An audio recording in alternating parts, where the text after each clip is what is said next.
The spring of 1878 brought nothing but dust and disappointment to Fort Apache in the Arizona Territory.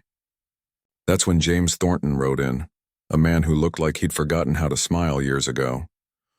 He was 34 years old, but his eyes seemed much older, carrying the weight of a life lived without warmth or connection. James had been a scout for the Union Army, moving from one lonely post to another across the western frontier. His saddlebag was light because he owned almost nothing.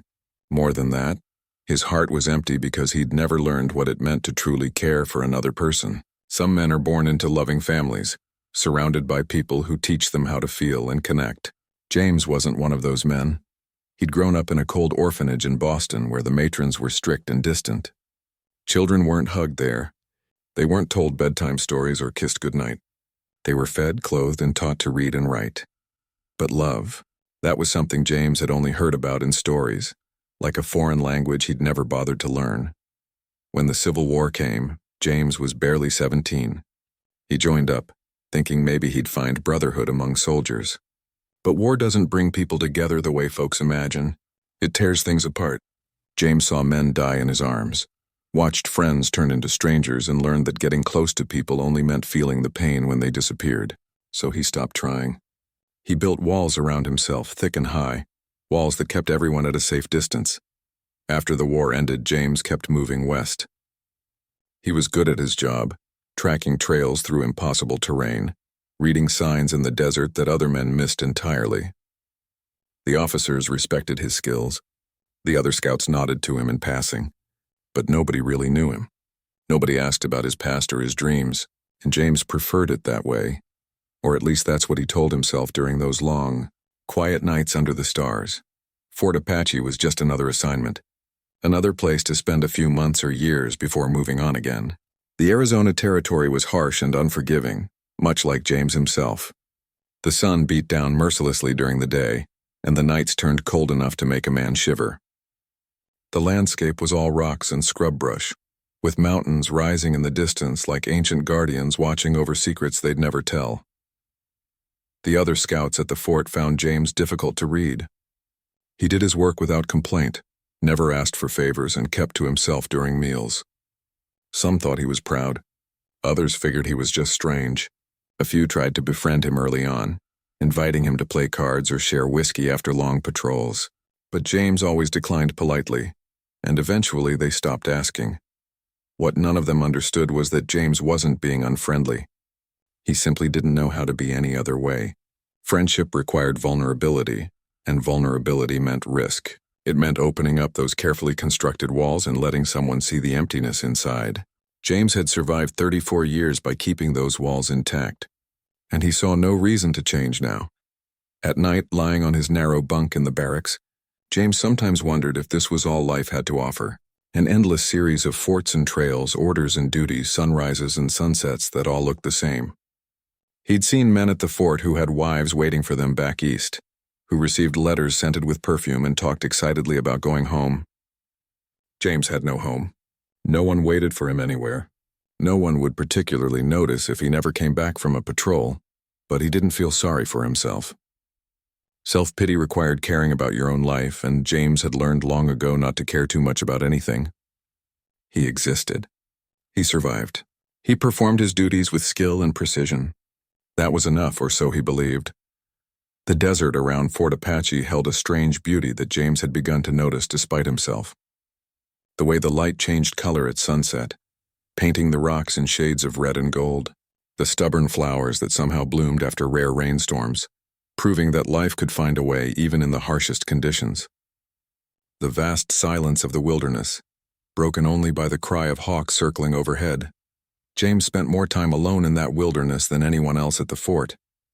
He volunteered for the longest patrols, the most difficult scouting missions. Out there, away from other people, he felt almost at peace.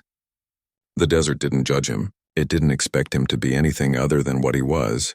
A man could disappear into that vastness and forget for a while that he was missing something essential he'd never even had.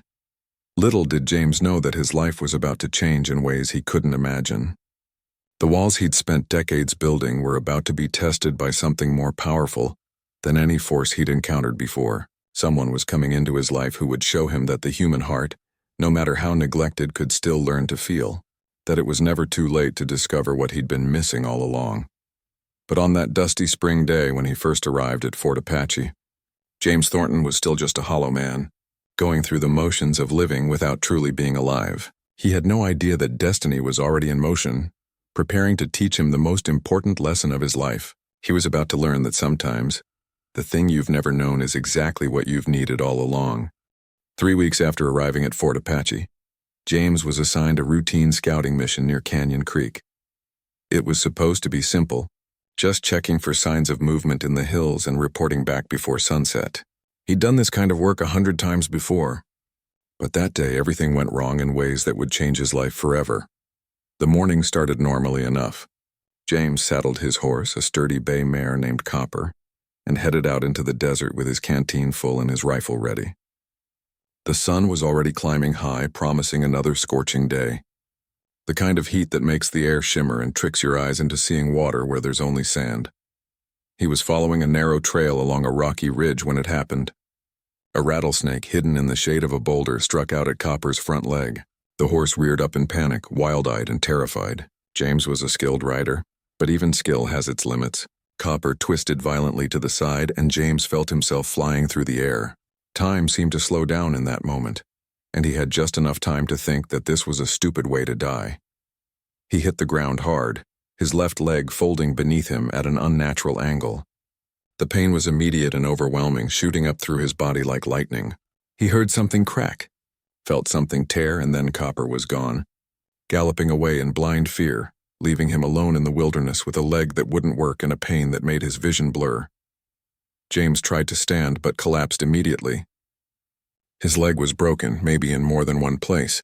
Blood was seeping through his pants where the bone had torn the skin. He managed to drag himself into the shade of a rock overhang, but that was all he could do. His canteen had fallen somewhere during the fall, lost among the rocks. His rifle was too far away to reach. All he could do was wait and hope that someone from the fort would come looking for him before the desert heat or the predators found him first. Hours passed. The sun climbed higher, then started its slow descent. James drifted in and out of consciousness, his mouth dry as cotton, his leg throbbing with a pain that seemed to pulse with his heartbeat. He heard the cry of vultures circling overhead and understood what that meant. They were patient birds. They could wait.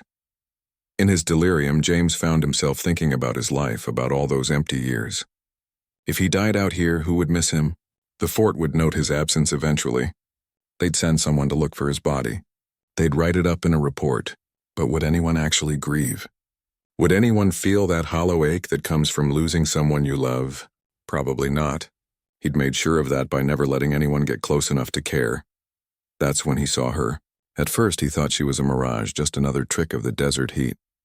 A figure moving along the ridge. A woman carrying a woven basket, stopping occasionally to examine plants growing between the rocks. She was Apache. He could tell by her clothing and the way she moved through the landscape like she was part of it. James tried to call out, but his voice came out as barely a whisper. His throat was too dry, his strength nearly gone. The woman kept moving, about to pass by without ever knowing he was there. With the last bit of energy he had, James picked up a small rock and threw it weakly in her direction. The stone didn't go far, but it made enough noise. The woman stopped and turned, her dark eyes scanning the area. Then she saw him, crumpled in the shade, more dead than alive. For a long moment she just stared. James could see her thinking, weighing her options. He was a white man, probably from the fort. Her people had every reason to leave him here to die. There was tension between the Apache and the soldiers, old wounds and new grievances that ran deep on both sides. But she didn't leave. Instead, she walked toward him, moving carefully, alert for any sign of danger. When she reached him, she knelt down and looked at his leg with the practiced eye of someone who'd seen injuries before. She said something in Apache, words James didn't understand, but her tone was calm and assessing. Her name was Naiche, though James wouldn't learn that until later. She was perhaps 25 years old, with long black hair braided down her back and hands that moved with quiet efficiency. Without speaking any English that James could understand, she went to work saving his life. First, she gave him water from a leather pouch she carried. James drank greedily, feeling the cool liquid bring him back from the edge. Then she examined his leg more carefully, her fingers gentle but firm. She spoke again, and though he couldn't understand her words, her meaning was clear. The leg was badly broken. He couldn't walk. She was going to have to help him. Nietzsche disappeared for a while, and James felt a moment of panic, thinking she'd abandoned him after all. But she returned with branches and strips of leather, materials she'd gathered from the surrounding area. She set his leg with a skill that spoke of experience, straightening the bone and binding it tight with a splint. The pain was excruciating, and James bit down hard to keep from crying out. When the splint was secure, she helped him drink more water, then gestured that he should rest. She spread a blanket over him as the desert night began to fall, bringing its sudden cold. Then she built a small fire, careful to keep it low and hidden from distant eyes. For 3 days, Nietzsche stayed with him in that rocky shelter. She brought him water from a hidden spring she knew about. She made poultices from desert plants, applying them to his leg to help with the swelling and pain. She cooked simple meals over the fire, sharing her food with him. And slowly, carefully, she began to teach him a few words in Apache while he taught her a few in English. James had never experienced anything like this. This woman, who owed him nothing, who had every reason to hate people like him, was saving his life with a kindness he'd never known. She asked for nothing in return. She didn't expect gratitude or payment. She was simply doing what she felt was right, treating another human being with compassion and care. On the 3rd day, when James's leg had stabilized enough for travel, Nietzsche helped him onto her own horse. She led him back within sight of the fort, then stopped. She couldn't go closer without risking trouble for herself. James understood. He tried to thank her, struggling with the Apache words she'd taught him, and she smiled. It was the first real smile anyone had given him in years, warm and genuine and expecting nothing in return. As she turned to leave, James felt something strange in his chest. A tightness, an ache, something he couldn't name because he'd never felt it before. He watched her ride away into the desert, and for the first time in his life, James Thornton felt the stirring of something that might, just might, be the beginning of love. The fort doctor told James he was lucky to be alive. The leg would heal, but it would take time. James spent the next few weeks in the infirmary, lying in a narrow bed and staring at the ceiling. But his thoughts were always somewhere else. They were out in the desert with a woman whose name he barely knew but whose face he couldn't forget. Every time he closed his eyes, he saw her. The way she'd moved through the wilderness with such confidence, the gentleness of her hands as she'd tended his wounds, that smile she'd given him before riding away. James had spent his whole life feeling nothing, or at least pretending to feel nothing. Now suddenly he felt everything, and it was overwhelming. He didn't understand what was happening to him. Was this gratitude? Admiration? Or was it something deeper? Something that scared him more than any physical danger ever had? James had no frame of reference for these feelings. Love wasn't something anyone had taught him about in the orphanage. It wasn't something his fellow soldiers discussed, at least not seriously. He was walking in unknown territory, and for a man who'd spent his life as a scout, that was a frightening place to be. As soon as James could walk with crutches, he started asking questions. Carefully, quietly, because he knew this kind of curiosity could cause problems. There was a civilian translator at the fort, an older man named Bill who'd lived in the territory for decades and spoke several Apache dialects. Over shared coffee, James learned about the woman who'd saved his life. Her name was Nietzsche, which meant mischievous one in Apache, though Bill said she was anything but troublesome. She was a widow. Her husband had died from fever 2 winters ago, leaving her alone.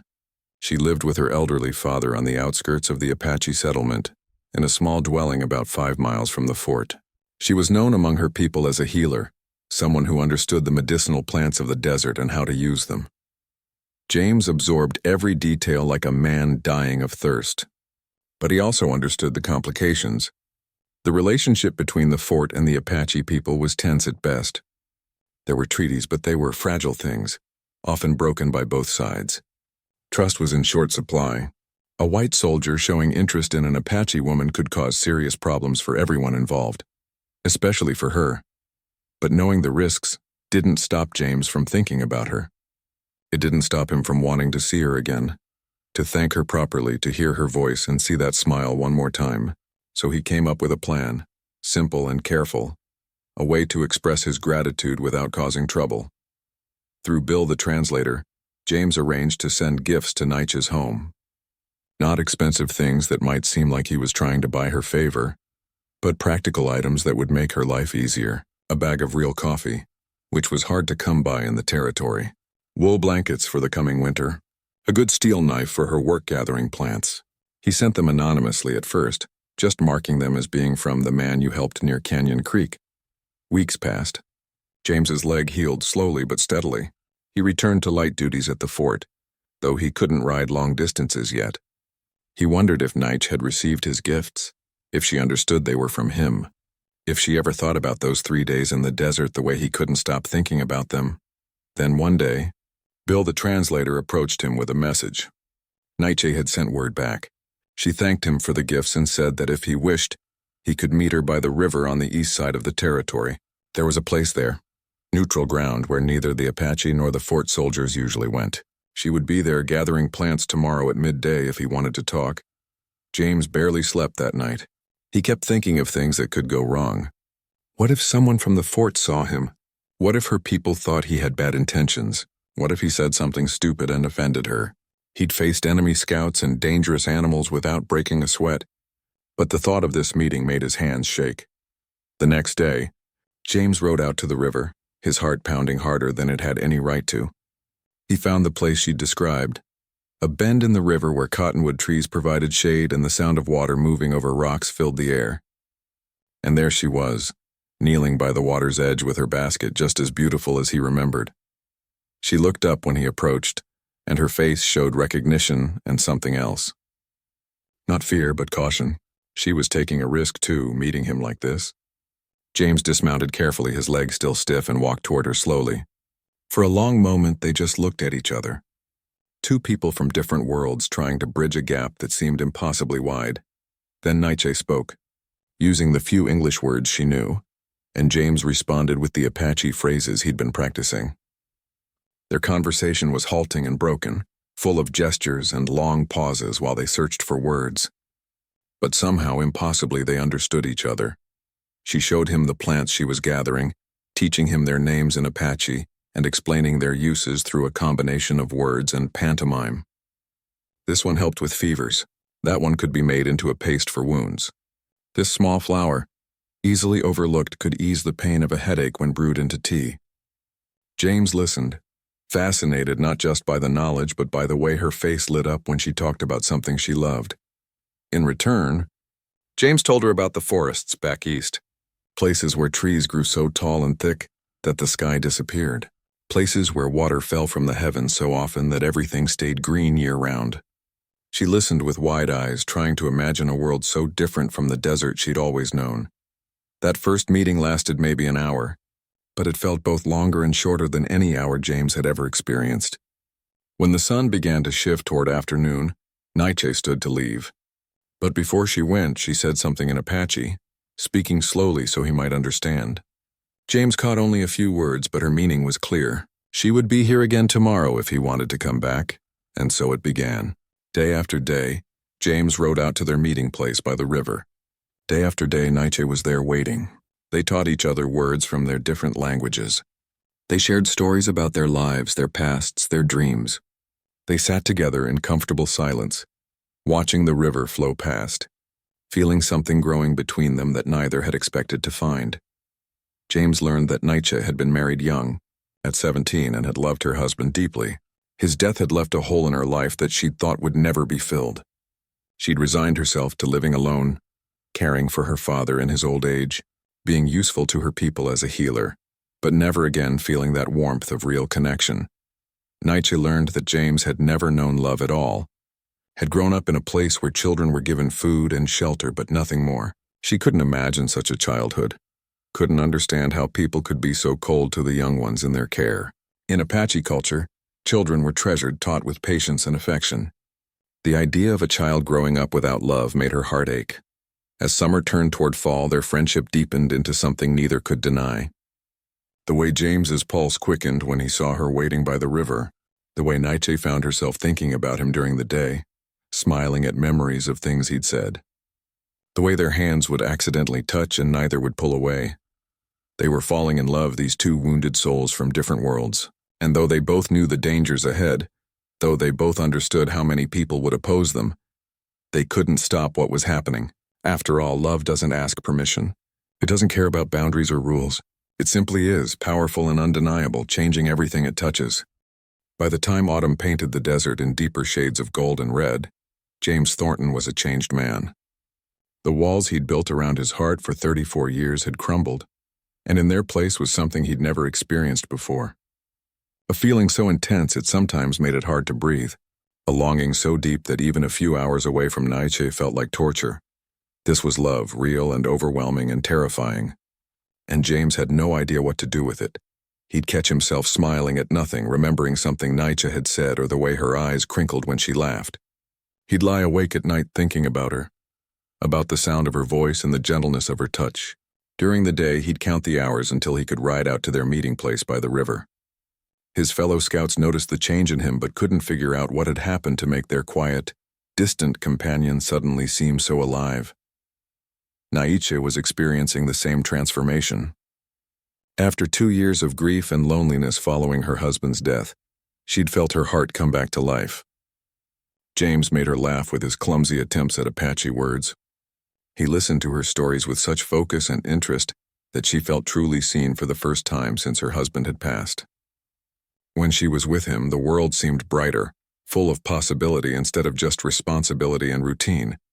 But they both knew their situation was impossible.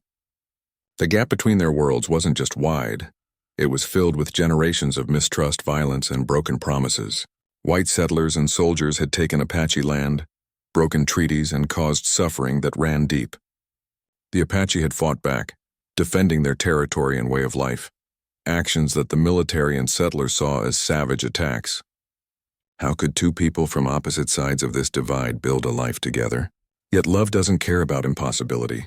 It pushes forward despite every obstacle, finding ways around barriers that seem insurmountable. And so, on a cool evening in late September, James asked Nietzsche to marry him. They were sitting by the river, watching the sunset turn the sky into shades of orange and purple. James had been practicing the words in Apache for days, wanting to get them right. His hands were shaking as he spoke, and his pronunciation was probably terrible, but Nietzsche understood every word. And when she said yes, when tears filled her eyes and she took his hands in hers, James felt something he'd never felt before, pure joy. The marriage ceremony happened a week later, witnessed only by Nietzsche's father and an Apache elder who had known her since childhood. It was a simple Apache ceremony, conducted entirely in her language, with James repeating words he barely understood but felt deeply. There was no legal recognition from the territorial government. As far as the law was concerned, this marriage didn't exist, but that didn't matter to James and Nietzsche. They had made promises to each other, and those promises were real regardless of what any government said. James found a piece of land between the fort and the Apache settlement, neutral territory that belonged to neither side. With his own hands and occasional help from Nietzsche's relatives who were willing to accept him, he built a small cabin. It wasn't fancy, just rough-cut wood and a stone fireplace, but it was sturdy and warm. More importantly, it was theirs, a home. The first real home James had ever had. The cabin stood as a symbol of what they were trying to do. Build a bridge between two worlds. Create a space where it didn't matter if you were white or Apache, where people were just people, where love could exist without borders or boundaries. Those first months of marriage were the happiest of James's life. He'd wake up every morning with Nietzsche beside him and marvel at his good fortune. She taught him more Apache words and customs. He taught her to read and write in English, something she'd always wanted to learn. They worked together on their small garden, built furniture for their home, and talked late into the night about everything and nothing. Nietzsche showed James a different way of looking at the world. The Apache saw themselves as part of nature, not separate from it. Every plant, every animal, every rock and stream had its place and purpose. There was a wisdom in this view that James had never encountered in his years of military training. The desert, which he'd once seen as empty and harsh, revealed itself to be full of life and meaning when viewed through her eyes. James introduced Nietzsche to things from his world too. Books and stories from back east, songs he remembered from childhood, though there weren't many. His knowledge of maps and navigation, his understanding of horses and tracking. They shared their worlds with each other, taking the best parts of each and leaving the rest behind. But their happiness existed in a bubble, fragile and temporary. Around them, tensions in the territory were growing worse. Apache warriors, frustrated by shrinking lands and broken promises, were becoming more militant. The fort commander, a hard man named Colonel Morrison, was responding with increasingly aggressive patrols and restrictions. The middle ground where James and Naiche had built their life was getting smaller every day. Some of the scouts at the fort started treating James differently once word got out about his marriage. Not all of them, but enough to make his life difficult. They'd make comments just loud enough for him to hear. They'd question his loyalty during briefings. They'd watch him with suspicious eyes, wondering if he was passing information to the Apache through his wife. Naiche faced even harsher judgment from some members of her own community. Younger warriors saw her marriage to a white man as a betrayal, a surrender to the people who were taking their land. They'd spit on the ground when she passed. They'd refuse to speak to her. A few even suggested she should be cast out completely. Not everyone was hostile. Naiche's father supported their marriage, as did the elder who'd performed their ceremony. A handful of scouts at the fort treated James no differently than before. But these allies were outnumbered by people on both sides who saw the marriage as wrong, dangerous, or both. The pressure began to take its toll. James found himself torn between his past and his present. When he was at the fort, he felt like a traitor to his people. When he was with Naiche's relatives, he felt like an outsider who would never truly belong. The only place he felt at peace was in their cabin, with Naiche beside him, shut away from a world that didn't understand what they were trying to build. Naiche felt the strain too. She'd wake up at night crying, not because she regretted her choice, but because it hurt to be rejected by people she'd known her whole life. She worried about her father, who was growing older and more frail, and whether her decisions were making his life harder. She worried about James, seeing how the isolation was affecting him even though he tried to hide it. But despite everything, despite the pressure and the judgment and the growing danger around them, they held on to each other, because they'd both lived without love for so long, and now that they'd found it, they weren't willing to let it go. They'd chosen each other, and that choice meant something. It meant everything. Every evening, they'd sit together and watch the sunset from their cabin door.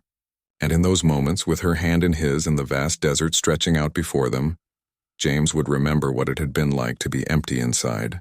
He'd remember the hollow man he used to be, and he'd know with absolute certainty that whatever challenges lay ahead, love was worth fighting for, because without it, he wasn't really living at all. Winter came early to the Arizona territory that year, bringing with it a cold that seemed to seep into everything. But the real chill had nothing to do with the weather. The fragile peace that had existed between the fort and the Apache people was crumbling, and James and Naiche found themselves caught in the middle of forces they couldn't control. It started with the raids. A group of young Apache warriors, angry about treaty violations and stolen land, began attacking supply wagons heading to the fort. They weren't large attacks, more like warnings, but people got hurt and supplies were lost. The fort responded with increased patrols and stricter rules about movement in the territory. Fear and anger grew on both sides, feeding off each other like kindling on a fire. Colonel Morrison, the fort commander, was a career military man who saw the world in simple terms. There were soldiers and there were enemies, and the Apache were enemies. He'd never supported peaceful coexistence and had barely tolerated the existing treaties. Now, with raids happening, he had the excuse he'd been waiting for to take a harder line. He called a meeting of all scouts and soldiers, standing before them with his jaw set and his eyes cold. "We can no longer trust any Apache in this territory," he announced. "They've shown their true nature. From now on, anyone caught fraternizing with the natives will be considered suspect. We need to know where your loyalties lie." James felt every eye in the room turn toward him. Everyone knew about his marriage to Naiche. The message was clear. He was under suspicion now, his loyalty questioned because of who he loved. After the meeting, James was called to the colonel's office. Morrison sat behind his desk, fingers steepled, studying James like he was a puzzle that needed solving. "Thornton," he said without preamble, "you have skills we value.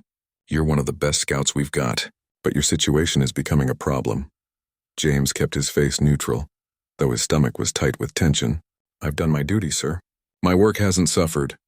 "Your work isn't the issue," Morrison replied. "It's your connections. We need intelligence on Apache movements, locations of their camps, information about their plans. You're in a unique position to provide that." The meaning was crystal clear.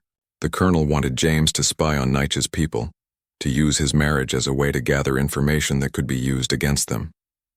To betray the trust of the community that had begun, however reluctantly, to accept him. "I can't do that, sir," James said quietly but firmly. "I won't use my wife to gather intelligence." Morrison's face hardened. "Then you're choosing them over us. Is that it?" "I'm choosing not to betray people who've done me no wrong," James answered.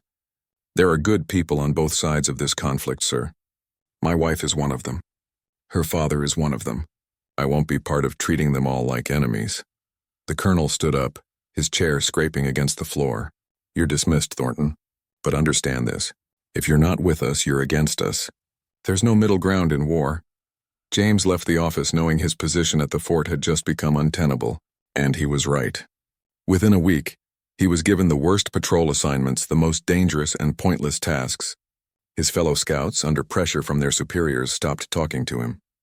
He'd become an outcast in the military community that had been his whole adult life. But things weren't any better in the Apache community. The young warriors who were conducting the raid saw James as a symbol of white intrusion into their world. The fact that Nietzsche had married him seemed to them like acceptance of their oppression. They began making threats, leaving signs near the cabin that were meant as warnings.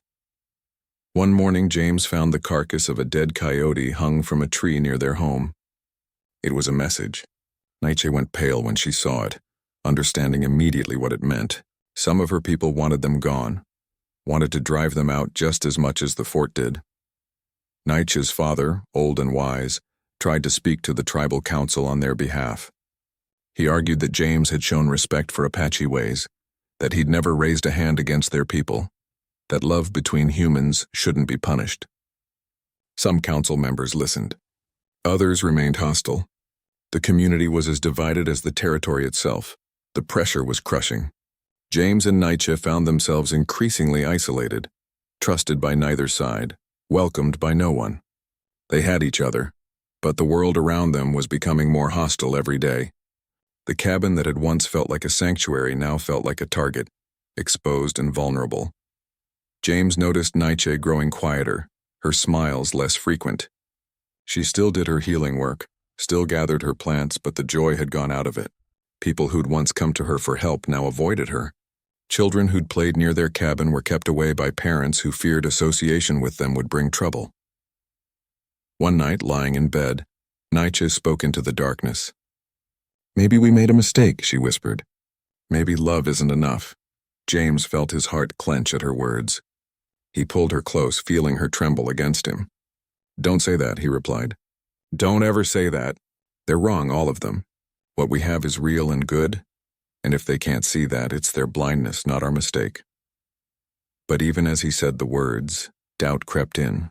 Was he being selfish, holding on to this love when it was causing so much pain? Had he ruined Nietzsche's life by bringing her into his world? Would it have been better if he'd never met her?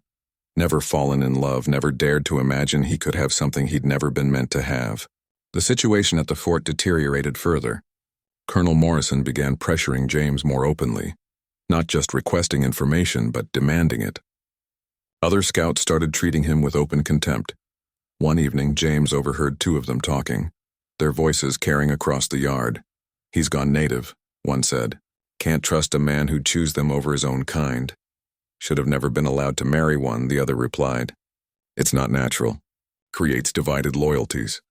James clenched his fists but said nothing. Fighting would only prove their point, give them an excuse to throw him out or worse. But it took everything he had to walk away.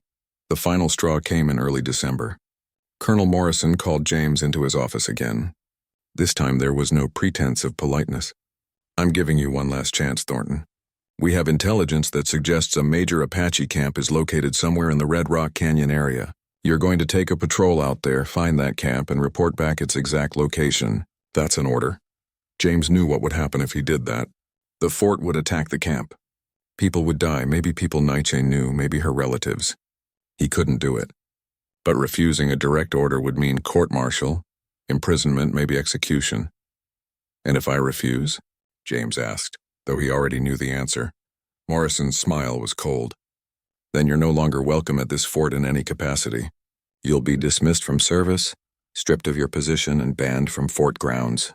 And just so we're clear, that means no access to supplies, no protection, no connection to the military whatsoever. You'll be on your own out there. It wasn't really a choice.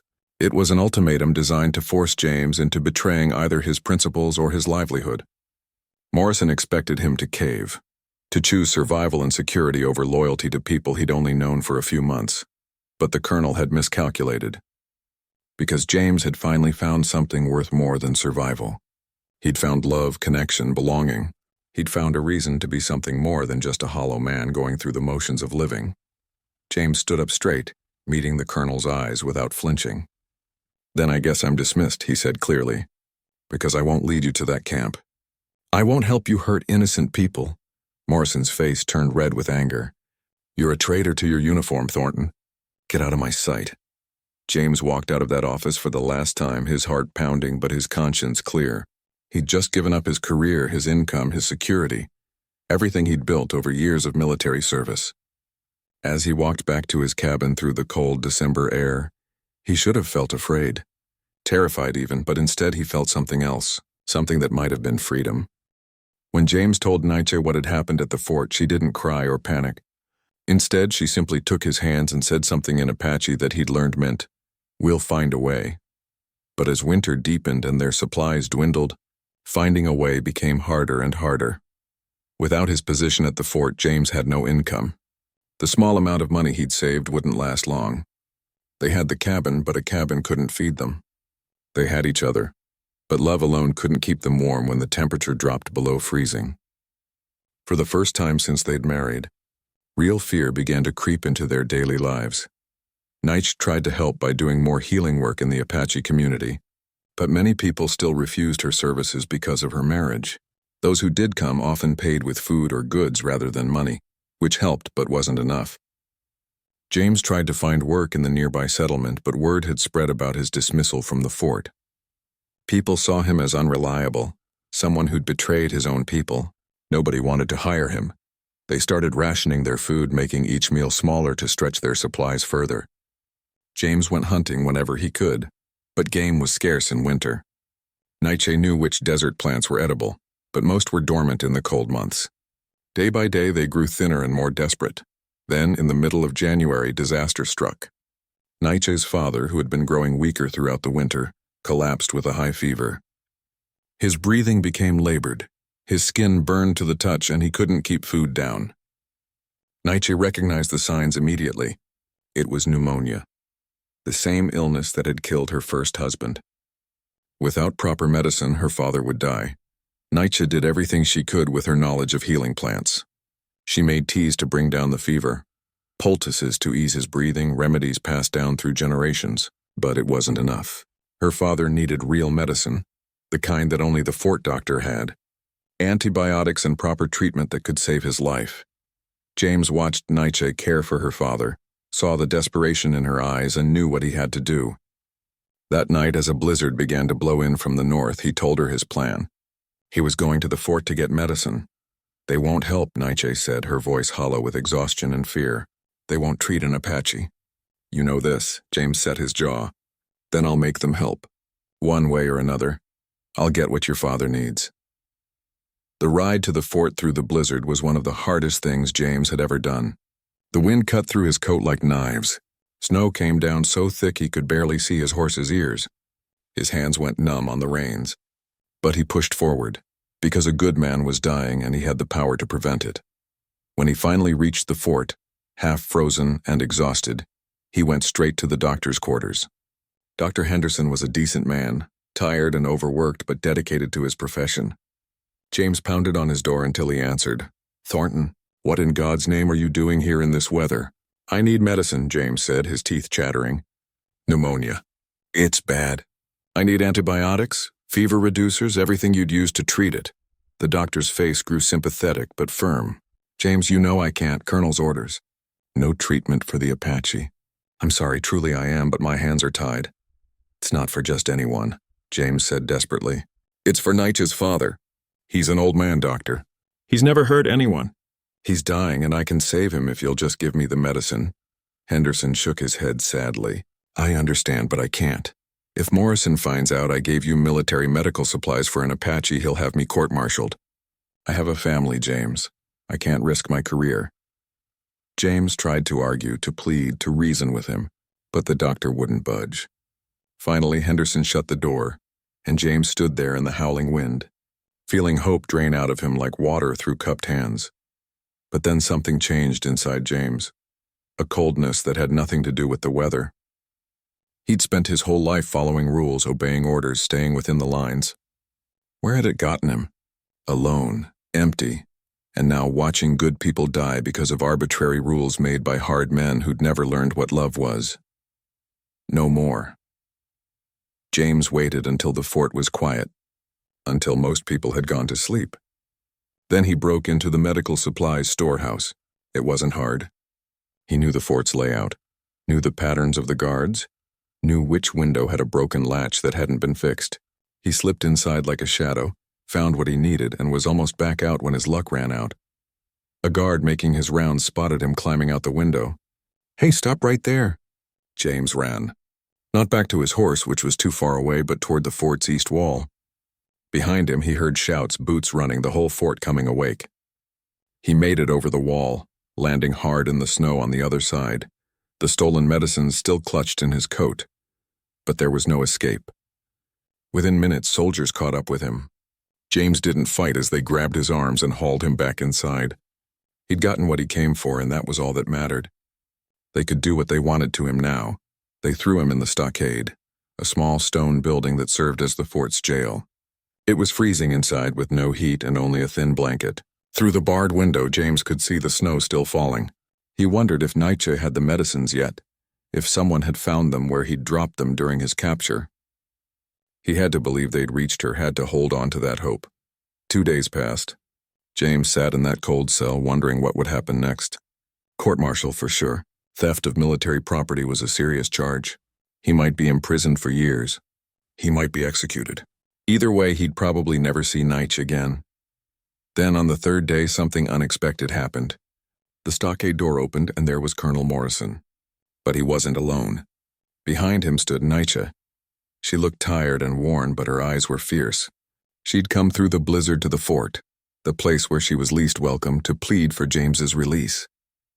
Through a translator, she spoke to Morrison, and though James couldn't hear the words, he could see her passion, her courage, her absolute refusal to let him face this alone. The colonel listened, his face unreadable. When Nietzsche finished speaking, there was a long silence. Then Morrison did something James never expected. He ordered the guards to release him. "I'm letting you go, Thornton," Morrison said, his voice cold but not quite as harsh as before. "Not because I approve of anything you've done, but because your wife risked her life to come here and speak for you. That kind of loyalty is rare, and it would be wrong of me to ignore it." He paused, then added, "But you're banished from this fort permanently. If you ever set foot on military grounds again, you'll be arrested on sight. You're on your own out there. The army wants nothing more to do with you." James nodded, too relieved to care about the threat. He walked out of that stockade a free man, and Nietzsche was waiting for him. She fell into his arms, and for a moment the whole fort seemed to disappear. It was just the two of them together, having survived another storm. As they rode away from the fort, James asked about her father. Nietzsche's face lit up with the first real smile he'd seen from her in weeks.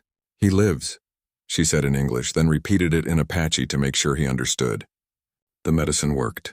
"He's weak, but he's going to survive." James felt tears sting his eyes. He'd saved a life. He'd broken the law, destroyed what was left of his military career, and risked execution to do it. But he'd saved a life, and that life mattered. That was something. But as they headed back to their cabin through the snow, James understood that things had changed. He was truly cut off from his old world now. There was no going back, no second chances, no way to undo what he'd done. He'd burned every bridge behind him. The only question now was whether he could build a new life in the world ahead, or whether he'd just doomed himself and Nietzsche to a future of hunger, isolation, and despair. Only time would tell. The weeks following James's banishment from the fort were the hardest of his life. Harder than the orphanage, harder than the war, harder than anything he'd faced before. because now he wasn't just fighting for his own survival. He was responsible for Nietzsche, for their future, for the life they were trying to build together. With no income and dwindling supplies, starvation became a real possibility. James tried hunting every day, but his success was limited. The game was scarce, and the few rabbits or birds he managed to catch weren't enough to sustain them. Nietzsche foraged for whatever winter plants she could find, but there was so little growing in the frozen desert. They began to ration their meals down to almost nothing. One small portion of food per day, shared between them. James watched Nietzsche grow thinner and knew he was failing her.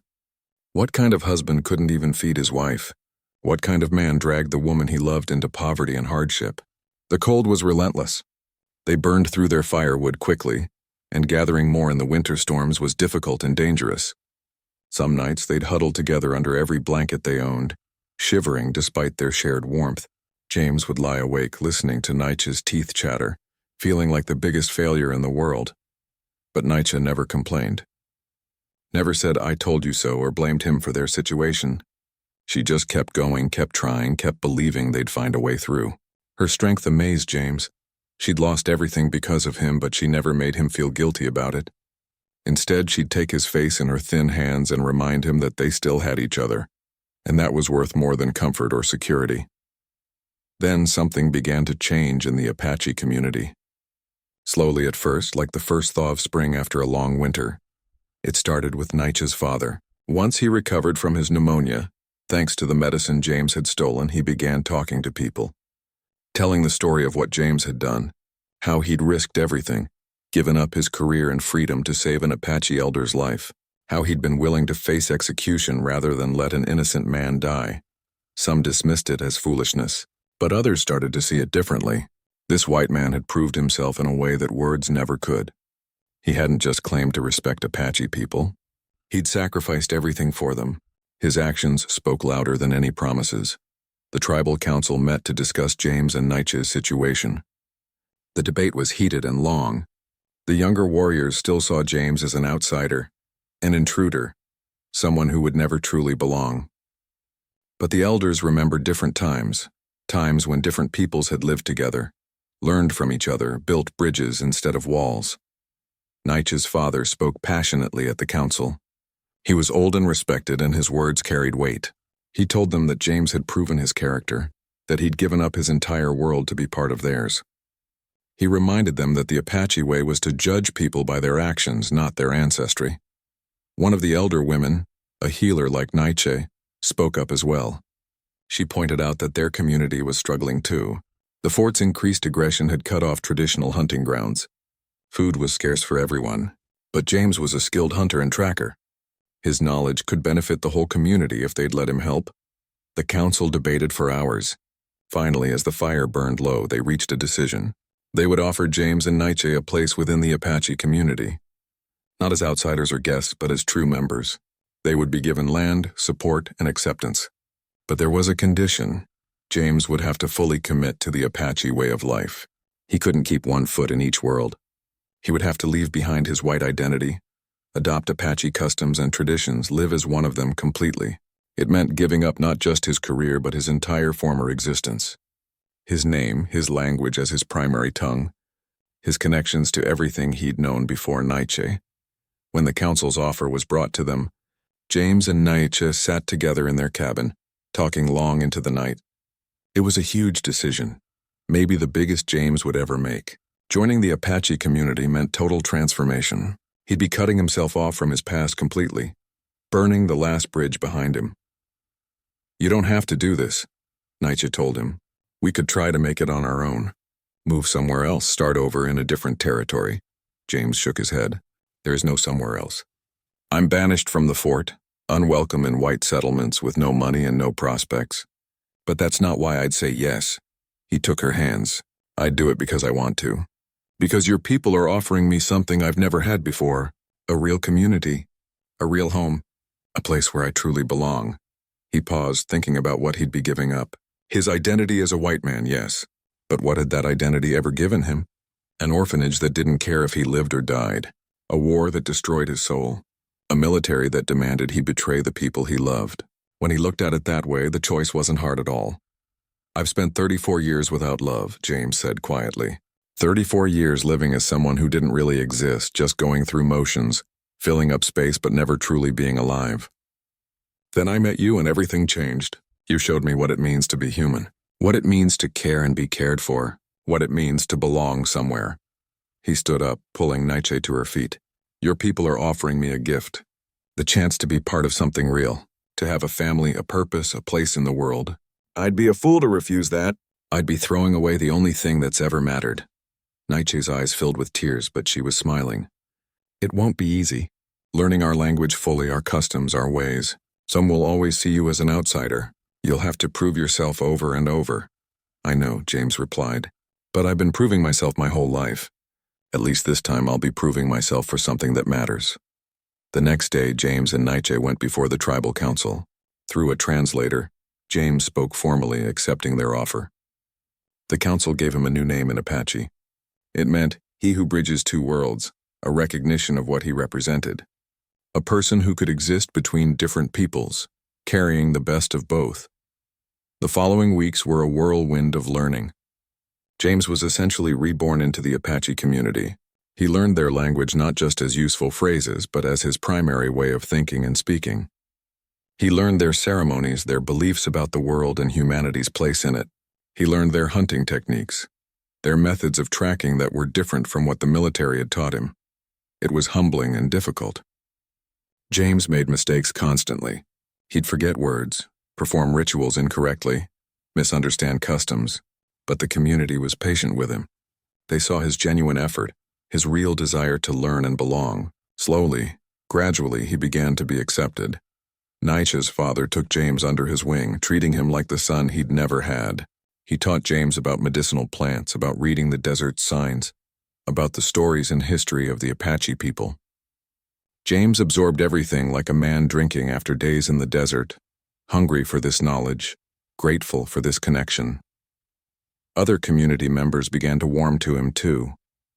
They saw him working hard, never complaining, always respectful. They saw how he treated Nietzsche with tenderness and equality. They saw his skills as a hunter and tracker benefiting everyone. He wasn't just taking from the community. He was contributing, pulling his weight, earning his place. James and Nietzsche were given land to farm and build on. With help from other community members, they expanded their cabin and planted crops for the coming season. It was hard physical work, but James had never been afraid of hard work. For the first time in his life, he was working not just to survive, but to build something lasting, a real home, a real future. The younger warriors who'd been most hostile gradually softened. They saw that James wasn't trying to change them or impose white ways on their community. He was adapting himself to fit their world, not demanding they adapt to his. That earned their respect, slowly but surely. One evening, about 6 months after joining the community, James sat with a group of Apache men around a fire. They were sharing stories, laughing, talking about the next day's hunt. And James realized something profound. He was happy, truly, deeply happy in a way he'd never been before. He had a wife who loved him, a community that accepted him, a purpose that gave his life meaning. He had friends, real friends who cared about him as a person. He had a father figure in Nietzsche's dad, something he'd never had growing up. He belonged somewhere. After 34 years of being nobody, going nowhere, mattering to no one, he finally mattered. He was finally home. Yes, he'd given up everything from his old life, but that old life had been empty anyway. What he'd gained was worth infinitely more than what he'd lost. He'd traded his identity as a lonely white scout for an identity as a valued member of a community.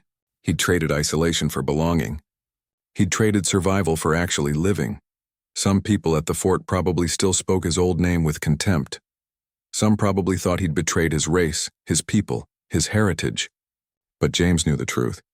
He hadn't betrayed anything worth keeping. He'd simply found where he was always meant to be. 5 years passed like water flowing down a river, each day blending into the next in a way that felt both quick and timeless. James, now known primarily by his Apache name among his community, stood at the edge of their expanded property on a warm spring morning, watching something that never failed to fill his heart with wonder. His daughter, 3 years old with her mother's dark eyes and curious spirit, was chasing butterflies through the tall grass. Her laughter rang out across the meadow, pure and unself-conscious, the sound of complete joy. She moved between two languages effortlessly, speaking Apache with her mother and grandfather, English with James when they were alone, already building bridges just like her father. James watched her with an expression of amazement that hadn't faded since the day she was born. He was a father. Him, the orphan who'd grown up without love or family, the hollow man who'd thought he'd die alone. He had a daughter, a beautiful, healthy, happy child who called him father, and ran to him with open arms when he came home each evening. Nietzsche emerged from their home carrying a basket of vegetables from their garden. Their cabin had grown over the years, expanding room by room as their family and their life grew. It now had 3 rooms, a covered porch, and a proper root cellar for storing food. The walls were decorated with a mix of Apache crafts and a few items from James's old life, creating a space that was uniquely theirs. "You're staring again," Nietzsche said with a smile, coming to stand beside him. James put his arm around her waist, pulling her close. Can you blame me? 5 years ago, I couldn't have imagined any of this. I didn't even know this kind of happiness existed. She leaned into him, comfortable and familiar. They'd been through so much together, struggled through that first terrible winter, faced rejection from both their communities, survived on nothing but love and determination, and somehow, impossibly, they'd made it. They'd built a life that was real and full and meaningful. The morning sun cast long shadows across their land that the Apache community had given them, land they'd worked with their own hands, planting crops and tending animals. James had learned to farm the way the Apache did, working with the desert rather than against it, understanding which plants would thrive and which would fail. Their garden produced beans, squash, corn, and vegetables that fed not just their family, but contributed to the community's shared resources. James's skills as a hunter and tracker had proven invaluable to the community. He led hunting parties that brought back deer and elk, providing meat for families who needed it. He'd taught some of the younger men techniques he'd learned in the military, while they'd taught him methods passed down through Apache generations. The combination of knowledge made everyone more successful, but James had learned so much more than just hunting and farming. He'd learned about healing from Nietzsche and her father, understanding which plants could cure which ailments. He'd learned the stories and history of the Apache people, tales passed down through generations about creation, about heroes, about the relationship between humans and the natural world. He'd learned ceremonies and songs, participating in community rituals that gave him a sense of connection to something larger than himself. His hands, once only skilled at tracking and fighting, had learned gentleness. He could craft tools from wood and stone. He could tend to crops with patience. He could weave baskets and repair clothing.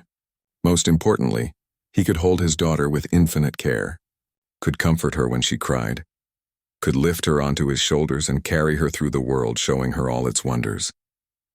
Nietzsche's father, now quite elderly but still sharp of mind, had become the grandfather James had never had. He'd taught James not just practical skills but wisdom about life, about patience, about what truly mattered. On cool evenings, they'd sit together outside the old man's dwelling, and he'd tell stories about his own youth, about changes he'd seen in the world, about what he'd learned in his many years. The Apache community had fully accepted James and Nietzsche now. The younger warriors who'd once been hostile had grown to respect him. Some had even become friends, men he'd hunt with and share meals with, men who trusted him with their family's safety. The elders treated him as one of their own, consulting him on community decisions, valuing his perspective. James had learned that belonging wasn't about blood or birth. It was about commitment, about showing up day after day, about proving through actions that you cared about the community's well-being. It was about respecting traditions while also being willing to learn and grow. He'd done that, and in return he'd received something priceless, a place in the world, a purpose, a family that extended beyond just Nietzsche and their daughter to include dozens of people who cared about him, and whom he cared about in return. There were still people at Fort Apache who remembered his name, who spoke of him with contempt. Traitor, they called him. Indian lover. Man who turned his back on his own people. James heard these things occasionally through traders or travelers passing through the territory. And you know what? He didn't care anymore. Let them think what they wanted. They were living in a smaller world, defined by boundaries and divisions that James had learned to see past. He hadn't betrayed anyone by loving Nietzsche. He'd found himself by learning to love at all. The only betrayal would have been staying in a life that was killing his soul, following orders from men who saw the world in nothing but black and white. Us versus them. Soldier versus savage. The real world was so much richer and more complex than that. James watched his daughter catch a butterfly gently in her cupped hands, examine it with wonder, then release it back to the air. She was growing up in a world where love crossed boundaries, where different peoples could live together, where a man could be both white by birth and Apache by choice. She'd never know what it was like to live in that small, closed-off way James had spent most of his life. She'd never be that lonely or isolated. She'd always know love, always have community, always understand that belonging was something you created through connection, not something determined by the color of your skin or the place you were born. Nietzsche called their daughter in for breakfast, and the little girl ran to her mother, chattering excitedly about the butterflies. James followed them inside, into their home, into the life they'd built together from nothing but determination and love. He thought about the man he used to be. That scout who'd arrived at Fort Apache 5 years ago, carrying nothing but a saddlebag and a lifetime of loneliness. That hollow man who'd never smiled, never cared, never dared to hope for anything better. That person seemed like a stranger now, someone from a story James had heard once but couldn't quite remember clearly. Love had transformed him. Not just Nietzsche's love, though that had started everything, but also the love of community, the love of family, the love of purpose and meaning and belonging. Love had taught him that the walls he'd built around his heart weren't protection. They were a prison. And breaking free from that prison had saved his life in ways that went far beyond just physical survival. After breakfast, James would go out hunting with some of the other men. Then he'd come home to Nietzsche preparing the evening meal, to his daughter running to greet him, to Nietzsche's father stopping by to share tea and conversation. He'd eat dinner with his family, tell stories about his day, listen to theirs. He'd put his daughter to bed, singing her the Apache lullabies Nietzsche had taught him. Then he'd sit with his wife on their porch watching the stars come out, her hand in his, feeling grateful for every single moment. This was the life he'd never known was possible. A life filled with small joys and deep connections. A life where every day mattered not because of some grand purpose or important mission, but because of the people he shared it with. A life where he was truly, completely, undeniably happy. People sometimes asked James if he had any regrets about giving up his military career, about leaving white society behind, about the sacrifices he'd made. He always gave the same answer. The only thing I regret, he'd say, is not finding this life sooner. Because the truth was simple. He'd spent 34 years just existing, surviving, going through motions. Then Nietzsche had entered his life and he'd finally learned what it meant to live. Really live. To feel deeply. To love completely. To belong somewhere, to matter to people who mattered to him. Some men spent their whole lives searching for meaning and never found it. James had found it in the last place he ever expected, in the arms of a woman from a different world. In a community that had no reason to accept him but did anyway. In a life that required him to give up everything he'd been to become who he was always meant to be. As the sun climbed higher and the day unfolded before them, James felt a peace so deep it almost hurt.